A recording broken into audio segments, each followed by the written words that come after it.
Hi friends, ಎಲ್ರಿಗೂ ನಮಸ್ತೆ. Welcome back to my channel. ನಾನು ಅರ್ಪಿತಾ. ಎಲ್ಲರೂ ಹೇಗಿದ್ದೀರಾ? ಎಲ್ಲರೂ ಚೆನ್ನಾಗಿದ್ದೀರಾ ಅಂತ ಭಾವಿಸ್ತಾ ನನ್ನ ಮತ್ತೊಂದು ವಿಡಿಯೋಗೆ ಎಲ್ರಿಗೂ ಸ್ವಾಗತ. ಇವತ್ತು ಹುಳಿಕಾಳು ಬಸ್ಸಾಂಬಾರು ಹೇಗೆ ಮಾಡೋದು ಅಂತ ಈ ವಿಡಿಯೋದಲ್ಲಿ ತೋರಿಸಿದ್ದೀನಿ ನೋಡಿ. ಹಳ್ಳಿ ಕಡೆ ಎಲ್ಲ ಈ ಥರ ಸಾಂಬಾರು ಅಂದರೆ ಜಾಸ್ತಿ ಇಷ್ಟಪಡ್ತಾರೆ. ಸಿಟಿಯವರು ಕೂಡ ಈ ಥರ ಸಾಂಬಾರು ಇಷ್ಟಪಡ್ತಾರೆ. ಒಂದೊಂದು ಸೈಡಲ್ಲಿ ಈ ಥರ ಮಾಡಲ್ಲ, ಬಸ್ಸಾರು ಟೈಪು, ಆಮೇಲೆ ಉಪ್ಸಾರು, ಖಾರ ಎಲ್ಲನೂ. ನನಗೆ ಗೊತ್ತಿರೋ ಪ್ರಕಾರ ಹೇಳಿದೆ. ಇಲ್ಲೇ ನಮ್ಮ ಅಕ್ಕಪಕ್ಕದವ್ರೆ ಕೇಳ್ತಾರಲ್ಲ ಹೆಂಗೆ ಮಾಡೋದು ಏನು ಅಂತ. ಆಮೇಲೆ ಒಂದೊಂದು ಸಲ ಅದನ್ನು ಕೇಳ್ತಾರೆ, ಖಾರನ ನಾವು ಮಾಡಿದ್ರೆ ಆ ಥರ ಬರೋಲ್ಲ ಅಂತೇಳ್ಬಿಟ್ಟು, ಹಂಗಾಗಿ ಹೇಳಿದೆ ಅಷ್ಟೇ. ಸಾಂಬಾರನ್ನೂ ಅಷ್ಟೇ, ಈ ಹುಳಿಕಾಳು ಬಸ್ಸಾಂಬಾರನ್ನೂ ಇಷ್ಟಪಡ್ತಾರೆ. ನಾನು ಯಾವಾಗಾದರೂ ಅವರು ಕೇಳ್ದಾಗ ಕೊಡ್ತೀನಿ ಅಷ್ಟೇ. ಇನ್ನು ಇದು ಹುಳಿಕಾಳು ಬೆಳೆದಿರೋದೇ ಹುಳಿಕಾಳು, ಊರಿಂದ ಕೊಟ್ಟಿರೋದು. ಇನ್ನು ಇದಕ್ಕೆ ಹೇಗೆ ಮಾಡೋದು ಅಂತ ಹೇಳ್ತೀನಿ ನೋಡಿ. ಹುಳಿಕಾಳು ಮಾಮೂಲಿ ತೊಳೆದಿಟ್ಕೋಬೇಕು. ಒಬ್ಬೊಬ್ಬರು ಹುರಿದ್ಬಿಟ್ಟು ಮಾಡ್ತಾರೆ. ನಾನು ಹಾಗೇ ಮಾಡ್ತಾಯಿರೋದು. ಹುರಿದ್ಬಿಟ್ಟು ಮಾಡಿದ್ರೆ ಇನ್ನೂ ಗಮ್ಮನ್ನು ತಿಂದ್ಬಿಟ್ಟು ಆ ಥರ ಮಾಡ್ತಾರೆ. ಈಗ ಹುಳಿಕಾಳು ತೊಳೆದು ಹಾಕ್ಕೊಂಡು ಕುಕ್ಕರ್ ಒಳಗಡೆಗೆ ಒಂದು ಟೊಮೆಟೊ ಹಣ್ಣು ಹಾಕಿದ್ದೀನಿ. ಅದನ್ನು ಹುಳಿಕಾಳನ್ನು ಒಬ್ಬೊಬ್ಬರು ಹಸಿಮೆಣ್ಸಿಕಾಯ್ದು ಬಸ್ಸಾಂಬಾರು ಮಾಡ್ತಾರೆ. ನಾನು ಒಣಮೆಣ್ಸಿಕಾಯಿ ಇದ್ದೇನೆ, ಹಂಗಾಗಿ ಹಸಿಮೆಣ್ಸಿಕಾಯ್ದು ಮಾಡ್ತೀನಿ ಅಂದರೆ ಅದರೊಳಗಡೆ ಹಾಕ್ಕೋಬೇಕು ಕೂಗ್ಸೋಕ್ಕೇ ಮೆಣ್ಸಿಕಾಯಿನ. ಈಗ ನಾನು ಮಾಡಿರೋದು ಹುಳಿಕಾಳು ಮತ್ತು ಒಂದು ಟೊಮೆಟೊ ಹಣ್ಣು ಹಾಕ್ಕೊಂಡು ಕೂಗ್ಸ್ಕೊತಾ ಇರೋದು. ಇನ್ನೊಂದು ಕಡೆ ಅಕ್ಕಿ ನೆನೆ ಹಾಕಿದ್ದೆ, ಇಡ್ಲಿನಾದ್ರೂ ಸರಿ ದೋಸೆನಾದ್ರೂ ಸರಿ ಮಾಡೋಣ ಅಂತ. ನನ್ನ ಮಕ್ಕಳು ಇಡ್ಲಿ ಜಾಸ್ತಿ ತಿನ್ನೋದೇ ದೋಸೆ ಇಟ್ಟಿದ್ರೆ ಒಂದು ಸಲ ದೋಸೆ ಮಾಡಿ ತಿಂತಾನೆ, ಇನ್ನೊಂದು ಸಲಿಗೆ ಇನ್ನೊಂದು ಸಣ್ಣ ದೋಸೆ ಮಾಡಿಸ್ಕೊತಾನೆ, ಇನ್ನೊಂದು ಸಲಿಗೆ ಪಡ್ಡು ಮಾಡಿಸ್ಕೊತಾನೆ. ಹಿಂಗೆ ದೋಸೆ ಇಟ್ಟಿದ್ರೆ ಏನಾದ್ರು ವೆರೈಟಿ ಮಾಡ್ತಾಯಿರ್ಬೋದು. ಇನ್ನು ಉದ್ದಿನಬೇಳೆ, ಅಕ್ಕಿ ಮತ್ತು ಹಾಕೋರು ಅನ್ನ, ಸ್ವಲ್ಪ ಅವಲಕ್ಕಿ ನೆನೆ ಹಾಕಿದ್ದು ಹಾಕ್ಕೊಂಡು ರುಬ್ಕೊಂಡ್ರೆ ಚೆನ್ನಾಗಿ ಬರುತ್ತೆ ಅಂತ ಹೇಳ್ಬಿಟ್ಟು. ಮತ್ತು ಇನ್ನೊಂದು ವಿಷಯ ಏನಂದರೆ, ನಿನ್ನೆ ವಿಡಿಯೋದಲ್ಲಿ ಪಾರ್ಕಿಗೆ ಹೋಗಿದ್ನಲ್ಲ, ಅದರಲ್ಲಿ ಅಲ್ಲೊಬ್ಬರು ಸಿಕ್ಕಿದ್ರು ಪಾಪ. ನಾನು ಅಲ್ಲಿ ಬೆಳಿಗ್ಗೆ ಟೈಮೇನೆ, ಅವ್ರು ಯಾರು ಅಂತ ನನಗೆ ಪರಿಚಯನೇ ಇಲ್ಲ ಪಾಪ. ಅವರು ಹೇಳ್ತಾಯಿದ್ರು, ಯಾರು ಅಂತೇನು ಹೇಳಲ್ಲ ಬಿಡಿ. ಅವರು ಎಷ್ಟು ಇದು ಮಾಡ್ತಾಯಿದ್ರು ಅಂದರೆ, ಈಗ ಮದುವೆ ಆಗಿರೋದು ರೀಸೆಂಟಾಗಿ ಒಂದು 3 months ಆಗೈತೆ ಅಷ್ಟೇ. ಅವರು ಕೆಲ್ಸಕ್ಕೆ ಹೋಯ್ತವ್ರೆ, ಅವರು ಇಂಡಿಪೆಂಡೆಂಟಾಗಿ ದುಡಿತವ್ರೆ. ಮತ್ತು ಆವಾಗಲಿಂದ ತಂದೆ ತಾಯಿ ಮನೆ ಇದ್ದಾಗಿಂದನೂ ಅವರು ಇಂಡಿಪೆಂಡೆಂಟೇ ಅಂತೆ.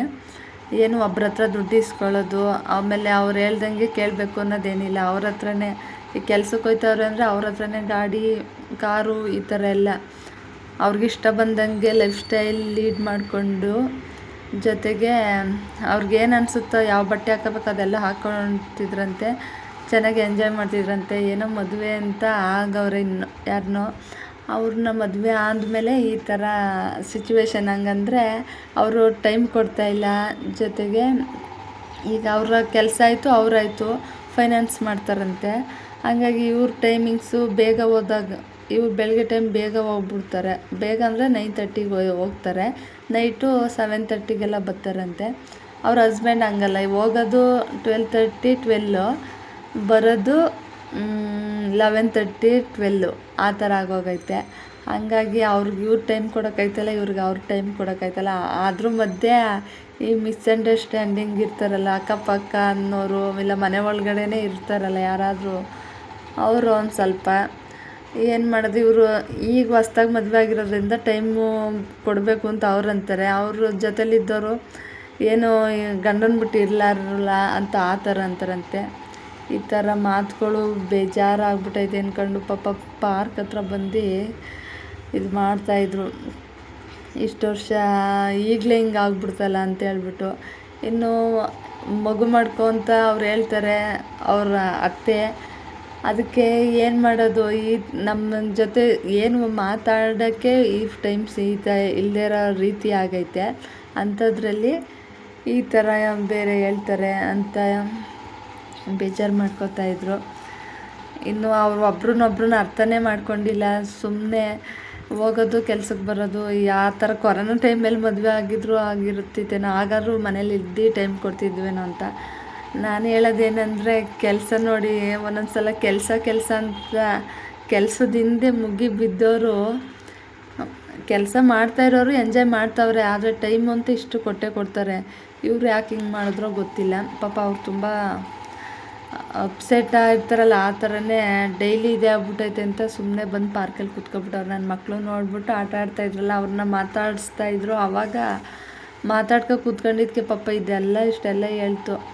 ಅದು ದಿನ ಅದೇ ಮನಸ್ಸು ಬೇಜಾರಾದರೆ, ಅದು ಮನಸ್ಸು ಅಷ್ಟು ಬೇಜಾರು ಮಾಡ್ಕೊಂಡಿಲ್ಲ. ಅವಾಗ ಏನಾಯ್ತು ಆ ಟೈಮಿಗೆ ಅಷ್ಟೇ ಬೇಜಾರು ಮಾಡಿಕೊಂಡೆ. ಇನ್ನು ಮಾಮೂಲಿ ಕೆಲ್ಸಕ್ಕೆ ಹೋಗ್ತೀನಿ ಬರ್ತೀನಿ ಅಂತ ಹೇಳ್ತಾಯಿತ್ತು. ಏನು ಮಾಡೋಕ್ಕಾಗ, ಕೊರೋನಾ ಟೈಮಲ್ಲಿ ಆಗಿದ್ದರೆ ಮನೇಲೇ ಇರ್ತಿದ್ದೋ ಅಂತ.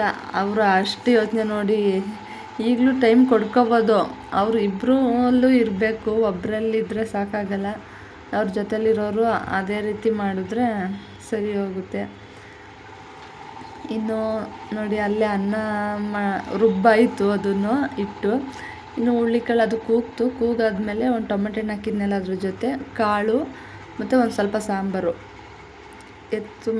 ಮಡಿಕೋಬೇಕು. ಒಂದು ಸ್ವಲ್ಪ ಹೊತ್ತು ಆರಾದಮೇಲೆ ಜಾರೊಳಗಡೆ ಹಾಕ್ಕೊಳ್ಳೋಣ ಅಂತೇಳ್ಬಿಟ್ಟು, ಇನ್ನು ಒಣಮೆಣ್ಸಿಕಾಯಿನ ಉಡ್ಸ್ಕೊಳ್ಳೋದು, ಹುಣಸೆ ಹಣ್ಣು ಫ್ರೈ ಮಾಡ್ಕೊಂಡ್ರೆ ಒಳ್ಳೆಯದು, ಹಾಗೆ ಹಾಕಿದ್ರೂ ಆಗುತ್ತೆ. ಮತ್ತು ಉಪ್ಪು, ಕೊತ್ತಂಬರಿ ಸೊಪ್ಪು, ಜೀರಿಗೆ, ಮೆಣಸು, ಒಂದು ಸ್ವಲ್ಪ ಕಾಯಿ ಹಾಕ್ಕೊಂಡು, ಅದನ್ನು ಹಾಕ್ಕೊಂಡು ಮಿಕ್ಸಿಲಿ ರುಬ್ಕೋಬೇಕು. ಜೊತೆಗೆ ಇದನ್ನು ಒಂದು ಸೈಡಲ್ಲಿ ಮುದ್ದೆ ಮಡಗಿದ್ದೆ, ಹಾಗೆ ಮುದ್ದೆನೂ ತಿರ್ಕೋತಾ ಇದ್ದೀನಿ. ಈ ಮುದ್ದೆಗೆ ಏನಂದರೆ, ನಾವು ಇರೋರು ಇಬ್ಬರೇ ಅಲ್ವಾ, ಹಂಗಾಗಿ ಇದರಲ್ಲೇ ನಾನು ತಿರುಗೋದು. ಜಾಸ್ತಿ ಜನ ಬಂದರೂ ಇಂಥ ರೊಟ್ಟಿ ಕಡ್ಡಿಲೇ ತಿರುಗೋದು.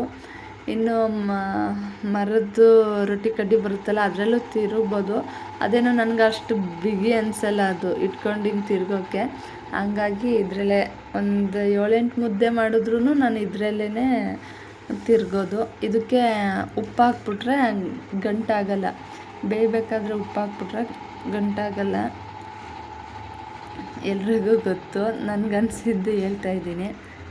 ಇನ್ನೊಂದು ಸೈಡಲ್ಲಿ ಅನ್ನಕ್ಕೆ ಇಟ್ಟಿದ್ದೀನಿ, ಅನ್ನನೂ ಕೂಗೈತೆ. ಜೊತೆಗೆ ಇದೊಂದು ಸ್ವಲ್ಪ ಆರಲಿ ಅಂತ ಇಟ್ಟಿದ್ದೀನಿ. ನನ್ನ ಮಗ ನಾನು ಏನು ಮಾಡ್ತೀನೋ ಅಲ್ಲಿ ಇರ್ತಾನೆ. ಇನ್ನು ಅವನು ಆಟ ಸಾಮಾನು ನೋಡಿ ಬ್ಯಾಗು ತಂದು ತರಕಾರಿ, ಆಲೂಗೆಡ್ಡೆ, ಈರುಳ್ಳಿ ಏನು ಇರ್ತವೆ ಅದನ್ನು ಹಾಕ್ಕೊಂಡು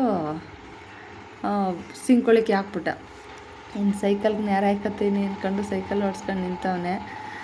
ಇನ್ನು ಮುದ್ದೆ ಎಲ್ಲ ತಿರುಗಿ ಸ್ವಲ್ಪ ತಿರುಗಾದ್ಮೇಲೆ ಬೇಯಕ್ಕೆ ಹಬೆ ಬರುತ್ತಲ್ಲ, ಆ ಥರ ಒಂದು ಸ್ವಲ್ಪ ಫ್ಲೋ ಫ್ಲೇಮಲ್ಲಿ ಇಟ್ಟಿದ್ರೆ ಅದು ಚೆನ್ನಾಗಿ ಬೆಂದಿರುತ್ತೆ. ಆಮೇಲೆ ಮುದ್ದೆ ಕಟ್ಕೊಳ್ಳೋದು ಉಂಡೆ ಮಾಡಿಕೊಂಡು. ಇನ್ನು ಅದು ಸಾಂಬಾರೆಲ್ಲ ಆರಿತ್ತು ಅಂತ ಹೇಳ್ಬಿಟ್ಟು ಜಾರ್ ಒಳಗಡೆ ಹಾಕಿದ್ದೀನಿ. ಇನ್ನು ಬಿಸಿನೀರಂತೂ ನಾವು ಕೊರೋನಾ ಟೈಮಲ್ಲಿ ಕುಡಿಯೋಕ್ಕೆ ಸ್ಟಾರ್ಟ್ ಮಾಡಿದ್ದು, ಇನ್ನೂ ನಿಲ್ಲಿಸೇ ಇಲ್ಲ. ಅದು ಕಾವೇರಿ ನೀರೇ ಕುಡಿಯೋದು. ಜೊತೆಗೆ ಅದನ್ನ ಬಿಸಿ ಮಾಡಿಕೊಂಡು ಕಾಯಿಸ್ಕೊಂಡು ಕುಡಿತೀವಿ. ಏನಂದರೆ ಅದು ಅಭ್ಯಾಸ ಆಗ್ಬಿಟ್ಟೈತೆ. ಇನ್ನು ನನ್ನ ಮಕ್ಳಿಗೂ ಬಿಸಿನೀರೇ ಕೊಡೋದ್ರಿಂದ, ಆ ಮಕ್ಕಳು ಚಿಕ್ಕವರು, ಮಗ ಶೀತ ಆಗುತ್ತೆ ಹಂಗೆ ಹಿಂಗೆ ಅಂದ್ಕೊಂಡು ಅವರು ಕಾಯಿಸ್ತೀನಲ್ಲ ಅಂದ್ಬಿಟ್ಟು ನಾವು ಅಲ್ಲೇ ಬಿಸಿನೀರೇ ಕುಡ್ಕೊಳ್ಳೋದು. ಇನ್ನು ಅದು ರುಬ್ಕೊಳ್ಳೋದು. ಇನ್ನು ಜೊತೆಗೆ ಅದು ಕಾವು ಇರ್ತಲ್ಲ ಅಂತ ಹೇಳ್ಬಿಟ್ಟು ಒಂದು ಸ್ವಲ್ಪ ಬಿಸಿನೀರು ಇಟ್ಟಿದ್ದೀನಿ, ಇದಕ್ಕೆ ಬೇರೆ ಸಾಂಬಾರಿಗೆ ಬೇರೆ ಅಂತ ಹೇಳ್ಬಿಟ್ಟು. ಇನ್ನು ರುಬ್ಬಾಯಿತು. ರುಬ್ಕೊಂಡು ಇದನ್ನು ಫ್ಲಾಸ್ಕಿಗೆಲ್ಲ ಹಾಕ್ಕೊಂಡು ಸ್ವಲ್ಪ ಇದು ಫೈಬರ್ ಅಂತ ಇರುತ್ತಲ್ಲ ಮೇಲ್ಗಡೆ ಬಿಸಿಯಾಗಿರೋದು, ಆ ಫೈಬರಿಂದ ಇನ್ನೂ ಕೆಳಗಡೆನೇ ಹಾಕಬೇಕು. ಅದೇನೋ ಪ್ಲ್ಯಾಸ್ಟಿಕ್ಕು ಅದು ಕಾವಿಗೆ ಇದಾಗುತ್ತೆ ಅಂತ ಹೇಳ್ಬಿಟ್ಟು ಎಲ್ಲ ಇದರಲ್ಲೇ ನೋಡಿದ್ದೆ. ಅದು ಏನೋ ಪ್ಲ್ಯಾಸ್ಟಿಕ್ಕು, ಹಂಗಾಗಿ ಬಿಸಿ ಕಾವಿಗೆ ಅದು ಇದೆಲ್ಲನೇ ಇದಾಗುತ್ತೆ, ಹೊರ್ಗಡೆ ಬರುತ್ತೆ ಅಂತೇಳ್ಬಿಟ್ಟು ಆ ಥರ ಕುಡಿಬಾರ್ದು, ಕಡಿಮೆನೇ ಹಾಕ್ಕೊಂಡು ಕುಡೀರಿ ಅಂತ. ಈ ಮುಸ್ಕೈತಲ್ಲ, ಮುಸ್ಕುದು ಪ್ಲ್ಯಾಸ್ಟಿಕ್ ಥರ ಇರುತ್ತಲ್ಲ ಅದು ಎಲ್ಲ ತರೋದು ಅದೇನೆ. ಈ ಪ್ರಪಂಚದಲ್ಲಿ ನೋಡಿ ಪ್ಲ್ಯಾಸ್ಟಿಕ್ ಬರೋದು ಅಲ್ಲಿಂದನೇ. ತಿರ್ಗಿ ಅದನ್ನು ತಗೊಂಡ್ಮೇಲೆ ತಿರ್ಗಿ ಎಸಿತೀವಿ. ಅದೇ ಪ್ಲ್ಯಾಸ್ಟಿಕ್ ಯೂಸ್ ಮಾಡಬಾರ್ದು ಅಂತಾರೆ, ಮತ್ತು ಬೇಕು ಅಂತ ಮಾಡ್ತಾರೆ. ಎಲ್ಲ ರೆಡಿ ಮಾಡಿ ಆ ಥರ ಡಿಸೈನು ಮಾಡ್ತಾರೆ, ತಿರ್ಗಿ ಯೂಸ್ ಮಾಡಬಾರ್ದು ಅಂತಾರೆ. ಏನೋ ಅವ್ರವ್ರಿಗಿಷ್ಟ. ಅದದ್ದು ಇನ್ನು ನೀರಿಟ್ಟಿದ್ನೆಲ್ಲ ಇನ್ನೊಂದು ಸ್ವಲ್ಪ ಅದೆಲ್ಲ ಸಾಂಬಾರು ಇನ್ನೊಂದು ಸ್ವಲ್ಪ ಹೆಚ್ಚಿಸ್ಕೋಬೇಕು ಅಂದರೆ ಆ ಥರ ಬಿಸಿನೀರು ಹಾಕ್ಕೊಂಡ್ರೆ ಅದು ಇನ್ನೂ ಹುಳ್ಳಿಕಾಳು ಕೂಗಿಸಿದ್ದೀನಿ 3 ವಿಸಲ್ ಕೂಗಿಸಿದ್ದೀನಿ ಬೇಯಲ್ಲ ಬೇಗ ಅಂತೇಳ್ಬಿಟ್ಟು. ಇನ್ನು ಅದೊಂದು ಸ್ವಲ್ಪ ಕುದೀತಾ ಇರಲಿ ಅಂದ್ಬಿಟ್ಟು ಇನ್ನು ಒಗ್ಗರಣೆಗೆ ಈರುಳ್ಳಿ, ನಾಟಿ ಈರುಳ್ಳಿ, ರಾಜ ಈರುಳ್ಳಿ ಮತ್ತು ಇನ್ನೊಂದು ಹೆಸ್ರು ಹೇಳ್ತಾರೆ ಸಾಂಬಾರು ಈರುಳ್ಳಿ ಅಂತಾರೆ, ಸಣ್ಣ ಈರುಳ್ಳಿನ ಊರ ಕಡೆ ಬೆಳೀತಾರಲ್ಲ ಆ ಈರುಳ್ಳಿನ. ಇನ್ನು ಅದಕ್ಕೊಂದು ಸ್ವಲ್ಪ ಎಣ್ಣೆ, ಸಾಸಿವೆ, ಬೆಳ್ಳುಳ್ಳಿ ಮತ್ತು ಈರುಳ್ಳಿ ಜಜ್ಕೊಳ್ಳೋದು, ಕರಿಬೇವಿನ ಸೊಪ್ಪು ಒಗ್ಗರಣೆಗೆ ಹಾಕ್ಬಿಟ್ಟು ಇನ್ನು ಏನು ರುಬ್ಕೊಂಡಿರ್ತೀವೋ ಅದನ್ನು ಆ ತಪ್ಪಲೆಗೆ ಹಾಕ್ಕೊಳ್ಳೋದು ಅಷ್ಟೇ. ಅದು ಚೆನ್ನಾಗಿ ಊರ ಕಡೆ ಆವಾಗ ಒಲೆಯಲ್ಲಿ ಬೆಂಕಿ ಇರುತ್ತಲ್ಲ, ಆ ಬೆಂಕಿ ಒಳಗಡೆಗೆ ಈ ಸಾಂಬಾರಿಗೆಲ್ಲ ಇನ್ನೊಂದು ತರಕಾರಿ ಸಾರು ಮಾಡ್ತಾರಲ್ಲ ಅದಕ್ಕೆಲ್ಲ ಕಾಳು ಹಂಗೆ ಬೇಯಾಕ್ಬಿಡೋದು. ಆಮೇಲೆ ಕಲ್ಲು ಹಾಕ್ಬಿಟ್ಟು ಬೆಂಕಿ ಒಳಗಡೆಗೆ ಅದನ್ನು ಕಾದ ಮೇಲೆ ಆ ಕಲ್ಲನ್ನ ಸೌಟೊಳಗೆ ಇಟ್ಕೊಂಡು ಅದ್ರ ಮೇಲೆ ಎಣ್ಣೆ, ಸಾಸಿವೆ, ಕರಿಬೇವಿನೆಲ್ಲ ಹಾಕ್ಬಿಟ್ಟು ಒಗ್ಗರಣೆ ಐಟಮ್ನ ಆ ಕಲ್ಲನ್ನ ತೆಗ್ದು ಸಾಂಬಾರು ಒಳಗೆ ಹಾಕೋದು. ಆಗ ಅದೇ ಒಗ್ಗರಣೆ ಆಗೋಯ್ತು. ಈಗೆಲ್ಲ ಸಪ್ರೇಟು ಅದಕ್ಕೆ ಮಾಡೋದು ನಾವು. ಆವಾಗ ಒಂಥರ ಚೆನ್ನಾಗಿತ್ತು.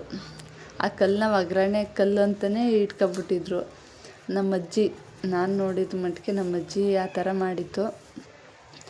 ಅದೊಂಥರ ಟೇಸ್ಟ್ ಬರ್ತಿತ್ತು ಒಗ್ಗರಣೆ ಕಲ್ಲು. ಇಲ್ಲಿ ಎಲ್ಲ ತರಕಾರಿ ಏನೇ ಹಾಕ್ರಿ, ಸೊಪ್ಪು ಒಂದಿಲ್ಲ ಅಂದರೂ ತಂದಾರು ಹಾಕಿ ಮಾಡ್ತೀವಿ. ಆದರೂ ಊರ ಕಡೆ ಏನಿಲ್ಲ, ಒಂದು ಕೊತ್ತಂಬರಿ ಸೊಪ್ಪಿಲ್ಲ ಅಂದರೂ ಮಾಡಿಬಿಡ್ತದೆ ನಮ್ಮಮ್ಮ ಸಾಂಬಾರ. ಆದರೂ ಟೇಸ್ಟ್ ಮಾತ್ರ ಚೆನ್ನಾಗಿರುತ್ತೆ. ಅದೇನೋ ಗೊತ್ತಿಲ್ಲ, ಅಮ್ಮಂದಿರ ಕೈ ರುಚಿನೋ ಇಲ್ಲ ಊರ ಕಡೆನೋ ವಾತಾವರಣಕ್ಕೂ ಅದಕ್ಕೂ ಎಲ್ಲ ಹೆಂಗೆ ಮ್ಯಾಚ್ ಆಗುತ್ತೆ. ಇಲ್ಲಿದ್ದಕ್ಕೆ ಈ ಥರ ಮ್ಯಾಚು ಅಷ್ಟೇ. ಅಲ್ಲೂ ಈಗ ಗ್ಯಾಸಲ್ಲೇ ಮಾಡ್ತಾವ್ರೆ, ಆದರೂ ಕೈ ರುಚಿ ಅನಿಸುತ್ತೆ. ಇನ್ನು ಅದಕ್ಕೊಂದು ಸ್ವಲ್ಪ ಉಪ್ಪು ಹಾಕ್ಕೊಂಡು ಖಾರನ ಈ ಥರ ಬೇಯಿಸ್ಕೊಳ್ಳೋದು. ಜಾಸ್ತಿ ಖಾರ ಆಗೋದ್ರೆ ನಿಮಗೆ ಇಷ್ಟೆಲ್ಲ ಖಾರ ಬೇಡ ಅಂತಂದರೆ ಒಂದು ಸ್ವಲ್ಪ ಚೆನ್ನಾಗಿದ್ದು ಕುದಿಯತ್ತ ಮೇಲೆ ಖಾರನ ಮಡಿಕೊಳ್ಳೋದು. ಇನ್ನೊಂದು ದಿನ ಬೇಳೆ ಬೀನಿಸ್ ಹಾಕ್ಕೊಂಡು ಉಪ್ಸಾರು ಮಾಡ್ತೀವಿ, ಇಲ್ಲಾಂದರೆ ಬೇಳೆ ಸೊಪ್ಪು ಹಾಕ್ಕೊಂಡು ಉಪ್ಸಾರು ಮಾಡಿದಾಗ ಆ ಸಾಂಬಾರಿಗೆ ಈ ಖಾರನ ಹಾಕ್ಕೊಂಡು ತಿನ್ಬೋದು ಅಂತೇಳ್ಬಿಟ್ಟು ನಾನೊಂದು ಸ್ವಲ್ಪ ಜಾಸ್ತಿ ಆಯಿತು ಅಂತೇಳ್ಬಿಟ್ಟು ಎತ್ತಿಡ್ತಾಯಿದ್ದೀನಿ. ಇನ್ನು ಈ ಸಾಂಬಾರು ಏನು ಕುದ್ದಿರುತ್ತೋ ಈ ಸಾಂಬಾರನ್ನ ಅದ್ರೊಳಗಡೆ ಮಿಕ್ಸ್ ಮಾಡೋದು ಅಷ್ಟೇ. ಅದ್ರ ಪಾಡ್ಗದು ಬೇಯ್ತಾ ಇರುತ್ತೆ. ಇನ್ನು ಇದನ್ನೊಂದು ಸ್ವಲ್ಪ ಪಲ್ಯ ಮಾಡೋಣ ಅಂತ ಅಂದ್ಕೊಂಡೆ, ಹುಳ್ಳಿಕಾಳನ್ನ. ಇನ್ನು ನನ್ನ ಮಗನಿಗೆ ಆ ಸಾಂಬಾರಲ್ಲಿ ತಿಂತಾನೋ ಇಲ್ವೋ, ಈ ಸಾಂಬಾರಾದರೆ ಏನು ಅನ್ಸಲ್ಲ ಅಂದ್ಬಿಟ್ಟು ಇದಕ್ಕೊಂದು ಸ್ವಲ್ಪ ತುಪ್ಪ ಹಾಕ್ಕೊಟ್ರೆ ಅನ್ನ ತಿಂತಾನೆ ಅಂತ ಹೇಳ್ಬಿಟ್ಟು ಒಂದು ಸ್ವಲ್ಪ ಸಾಂಬಾರು ಇಟ್ಕೊಂಡಿದ್ದೀನಿ, ಸಪ್ಪೆ ಸಾಂಬಾರನ್ನ. ಇದನ್ನು ಒಂದು ಕಡೆ ಬಸ್ಕೊಂಡು ಆಮೇಲೆ ಕಾಳು ತೊಗೊಂಡು ಒಗ್ಗರಣೆ ಮಾಡ್ಕೊಳ್ಳೋದು. ಇದು ಚೆನ್ನಾಗಿ ಬೆಂದಷ್ಟು ರಸ ಬಿಡುತ್ತೆ. ಇನ್ನು ಮಡಕೆ, ಊರ ಕಡೆ ಮಡಕೆಯಲ್ಲಿ ಹಾಕಿ ಮಾಡಿದ್ರೆ ಇನ್ನೂ ಒಂಥರ ಹುಳ್ಳಿಕಾಳೆ ಕೆಂಪು ನೀರು ಥರ ಆಯ್ತದಲ್ಲ, ಆ ಥರ ಕೆಂಪು ನೀರು ಥರ ಆಗೋಗುತ್ತೆ. ಕಲ್ಲರ್ ಬರುತ್ತೆ, ಇನ್ನೂ ಕಲರ್ ಬರುತ್ತೆ. ಈ ಕುಕ್ಕರಲ್ಲಿ ಇಷ್ಟು ಕಲರ್ ಬರುತ್ತೆ. ಇನ್ನು ಊರ ಕಡೆ ಒಲೆಯಲ್ಲಿ ಮಾಡೋದ ಬೆಂದಿ ಅದು ಹಂಗೆ ರುಚಿ, ಸ್ಮೆಲ್ಲು ಹಂಗೆ ಬರುತ್ತೆ. ಇನ್ನು ಇದನ್ನೊಂದು ಸ್ವಲ್ಪ ಕುದಿ ಎತ್ತಿಸ್ಕೊಂಡು ಇನ್ನೊಂದು ನಿಮ್ಮ ಖಾರ, ಈಗ ನೀರು ಹಾಕೊಂಡಿರ್ತೀರಲ್ಲ, ಈಗ ಜಾರೆಲ್ಲ ತೊಳೆದೊಡ್ಗೆ ಬಿಟ್ಟು ನೀರು ಹಾಕೊಂಡಿರ್ತೀರಲ್ಲ, ಅದಕ್ಕೆ ಎಷ್ಟು ಬೇಕೋ ಉಪ್ಪು ಅದಕ್ಕೆ ಹಾಕಬೇಕು. ಇನ್ನು ಖಾರ ರುಬ್ಬುವಾಗೂ ಹಾಕೊಂಡಿರ್ತೀರ ಉಪ್ಪು, ಇದಕ್ಕೊಂದು ಸ್ವಲ್ಪ ಹಾಕ್ಕೊಳ್ಳಿ. ನೀರು ಎಷ್ಟು ಹಾಕಿರ್ತೀರ ಅಷ್ಟನ್ನು ನೋಡಿಕೊಂಡು. ಆ ಕಡೆ ಸೈಡಲ್ಲಿ ಚೆನ್ನಾಗಿ ಕುದೀತಾ ಇರುತ್ತೆ. ಅದು ಕುದ್ದಷ್ಟು ಘಮ ಘಮ ಬರುತ್ತೆ. ಇನ್ನೊಂದು ಕಡೆ ಪಲ್ಯನೆಲ್ಲ ಒಗ್ಗರಣೆ ಮಾಡ್ಕೊಳ್ಳೋಣ ಅಂತೇಳ್ಬಿಟ್ಟು ಅದೆಲ್ಲ ಈರುಳ್ಳಿ ಎಲ್ಲ ಹಚ್ಚಿಟ್ಕೊಂಡೆ. ಏನೇ ಅಡುಗೆ ಮಾಡಬೇಕು ಅಂದರೂ ಈರುಳ್ಳಿ, ಬೆಳ್ಳುಳ್ಳಿ ಯಾವುದೇ ಅಷ್ಟೇ ಅಡುಗೆ ಮನೇಲಿ ಒಂದಿಲ್ಲ ಅಂದರೂ ಆ ಇಲ್ಲದೇ ಇರೋದು ಸಾಮಾನೇ ಬೇಕು ಅನಿಸೋದು. ಅದು ಮನೇಲಿದ್ದಾಗ ಏನು ಅನಿಸಲ್ಲ. ಅದು ಯಾವ ಸಾಮಾನು ಇರಲ್ಲ ಅದೇ ಜಾಸ್ತಿ ಆ ಟೈಮಿಗೆ ಬೇಕು ಅದು ಹಾಕಿದ್ರೆ ಚೆನ್ನಾಗಿರ್ತೈತೇನೋ, ಅದು ಬೇಕು ಅಂತ ಅಡುಗೆ ಮಾಡೋಕ್ಕೆ ಹೋಗೋ ಇದನ್ನೇ ಮರೆಸ್ಬಿಡುತ್ತೆ. ಅಡುಗೆ ಮಾಡಬೇಕು ಅಂತ ಅನ್ನಿಸುತ್ತೆ, ಅದಿಲ್ವಲ್ಲ ಬೇರೆದೇನಾರು ಮಾಡೋಣ, ಅದಿಲ್ಲದೆ ಇರೋದು ಆ ಥರ ಯೋಚನೆ ಬರುತ್ತೆ. ಇನ್ನು ನನ್ನ ಮಕ್ಳಿಗೆ ಇಬ್ರಿಗೂ ಹುಳಿಕಾಳು, ಚಿಕ್ಕವನಿಗೆ ಅಷ್ಟು ಇಷ್ಟ ಆಗಲ್ಲ, ದೊಡ್ಡವನು ಮಾತ್ರ ಈ ಸಾಂಬಾರು ಅಂದರೆ ಕುಡಿತಾನೆ, ಈ ಹುಳಿಕಾಳು ಅಂದರೂ ತಿಂತಾನೆ. ಇನ್ನು ಇದಕ್ಕಷ್ಟೇ ಎಣ್ಣೆ, ಸಾಸಿವೆ, ಕರಿಬೇವಿನೆಲೆ, ಒಣಮೆಣ್ಸಿಕಾಯಿ ಹಾಕಿದ್ದೀನಿ ಮತ್ತು ಈರುಳ್ಳಿ ಚೆನ್ನಾಗಿ ಫ್ರೈ ಮಾಡಿಕೊಂಡು ಒಂದು ಸ್ವಲ್ಪ ಈರುಳ್ಳಿ ಅದು ಹಸಿ ಸ್ಮೆಲ್ ಹೋಗಬೇಕು ಅಂತ ಹೇಳ್ಬಿಟ್ಟು ಒಂದು ಸ್ವಲ್ಪ ಹಾಕ್ಕೊಂಡಿದ್ದೀನಿ. ಇನ್ನು ಸಾಂಬಾರಿಗೆ ರುಚಿ ಹಾಕ್ಕೊಂಡಿದ್ದೀನಲ್ಲ, ಕಾಳಿಗೆಲ್ಲ ಅಲ್ಲೇ ಹಿಡ್ದಿರುತ್ತೆ. ಇನ್ನು ಈರುಳ್ಳಿ ಫ್ರೈ ಮಾಡೋಕ್ಕೆ ಮಾತ್ರ ಹಾಕ್ಕೊಂಡಿದ್ದೀನಿ. ಇನ್ನು ಸಾಂಬಾರನ್ನ ಬಸ್ತಿಟ್ಬಿಟ್ಟು ಏನು ಫ್ರೈ ಮಾಡ್ತಿದ್ದೀನಿ ಈರುಳ್ಳಿಗೆ ಅದರೊಳಗಡೆಗೆ ಈ ಹುಳ್ಳಿಕಾಳನ್ನ ಹಾಕ್ಕೊಳ್ಳೋದು. ಇದು ಬೆಂದಿರುತ್ತಲ್ಲ, ಬೇಗನೆ ಫ್ರೈ ಆಗುತ್ತೆ. ಇದಕ್ಕೆ ಸ್ವಲ್ಪನೇ ನಾವು ತಿರ್ಗಾ ಕಾಳು ಒನ್ ಟೈಮ್ ತಿಂತಾರೆ ಅಷ್ಟೇ, ಇನ್ನು ನಾನು ತಿನ್ನಬೇಕು ಅದನ್ನು. ಅದಕ್ಕೆ ಸ್ವಲ್ಪನೇ ನಮ್ಗೆ ಎಷ್ಟಾಗುತ್ತೋ ಅಷ್ಟು ಹಾಕ್ಕೊಂಡೆ ಮಾಡ್ಕೊಳ್ಳೋದು. ಇನ್ನು ಇದನ್ನು ಹಾಕ್ಕೊಂಡಿದ್ದೀನಿ. ನಾನು ಅದು ಪಾರ್ಕದ ಪಾಪ ಹುಡುಗಿ ಬಗ್ಗೆ ಹೇಳಿದ್ಕೆ ಏನೋ ಒಂಥರ ಅವತ್ತಿಗೆ ಬೇಜಾರಾಯಿತು. ಒಟ್ಟಿನಲ್ಲಿ ಏನೂ ಮಾಡೋಕ್ಕಾಗಲ್ಲ, ಜೀವನನೇ ಅಷ್ಟು. ಈಗ ಅವ್ರ ಗಂಡಸ್ರದ್ದು ಮೈಂಡ್ಸೆಟ್ ಹೆಂಗೆ ಅಂದರೆ ದುಡಿಬೇಕು, ದುಡ್ಡು ಮಾಡಬೇಕು ಅನ್ನೋ ಥರ ಇರ್ತಾರೆ. ಇವರು ಅವ್ರಿಗಿಂತನೂ ಏನು ಏಜೇನು ಅಷ್ಟೊಂದು ಡಿಫ್ರೆನ್ಸ್ ಇಲ್ಲ ಅಂದರು, ಆದರೂ ಆ ಥರ ಇವರು ದುಡಿತಾವ್ರೆ. ಇವರು ದುಡ್ದು ಮನೆಗೆ ಕೊಡ್ತಿರೋದು, ಅವರು ದುಡಿತಾವ್ರೆ. ಆ ಮಧ್ಯದಲ್ಲಿ ಟೈಮ್ ಕೊಡಲ್ಲ, ಸಿಗಲ್ಲ. ಇನ್ನು ಭಾನುವಾರ ಹೊತ್ತು ಅದೇ ಕೆಲಸ, ಅವರೇ ಓನ್ ಬಿಸ್ನೆಸ್ ಆಗಿರೋದ್ರಿಂದ ಈ ಥರ ರಿಸ್ಕು, ಆಮೇಲೆ ಟೈಮು ಆಗೋದೇ ಇಲ್ಲ. ಅವ್ರದ್ದು ಕೆಲಸ ಅಂತ ಅಂದಮೇಲೆ ಅದು ಹೋಗಲೇಬೇಕು ಅವ್ರದ್ದೇ ಆದಮೇಲೆ. ಇನ್ನು ಎಲ್ಲೋ ಒಂದು ಕಡೆ ಬೇರೆ ಕೆಲಸ ಹೋಗ್ತಾಯಿದ್ದೀನಿ ಅಂದರೆ ಒಂದು ಪಕ್ಷ ನೋಡ್ಬೋದೇನೋ ಅಷ್ಟೇ. ಆದರೂ ಅದರಲ್ಲೂ ಇವಾಗೆಲ್ಲ ಜಾಸ್ತಿ ಇದು ಸಮಾಜ ಬೆಳೀತಾ ಇದು ಇಂಪ್ರೂವ್ ಆಯ್ತಾ ಟೆಕ್ನಾಲಜಿ ಥರ ಇನ್ನು ಮನುಷ್ರಿಗಷ್ಟು ಎಷ್ಟೇ ಕೆಲಸ ಮಾಡಿದ್ರೂ ಇಲ್ಲ. ಅದೇನೋ ಲ್ಯಾಪ್ಟಾಪು, ಕಂಪ್ಯೂಟ್ರು ಅದರಲ್ಲೇ ಮುಳುಗೋಯ್ತಾರೆ. ಕೆಲಸ ಮಾಡೋದು ಅಷ್ಟೊಂದು, ಈ ಕೆಲಸ ತಗೊಳ್ಳೋದು ಅಷ್ಟು ಸುಲಭ ಅಲ್ಲ. ಅವ್ರ ಹತ್ರ ಕೆಲಸ ಮಾಡಿ ಗಿಟ್ಟಿಸ್ಕೊತೀವಿ, ಅದು ಅಷ್ಟೇ ಸುಲಭ ಅಲ್ಲ. ಈಗ ದುಡಿತಾವಿ ಅಂದರೆ ಅದ್ರ ತಕ್ಕನ ಕೆಲಸ ಮಾಡಿಸ್ಕೋತಾರೆ.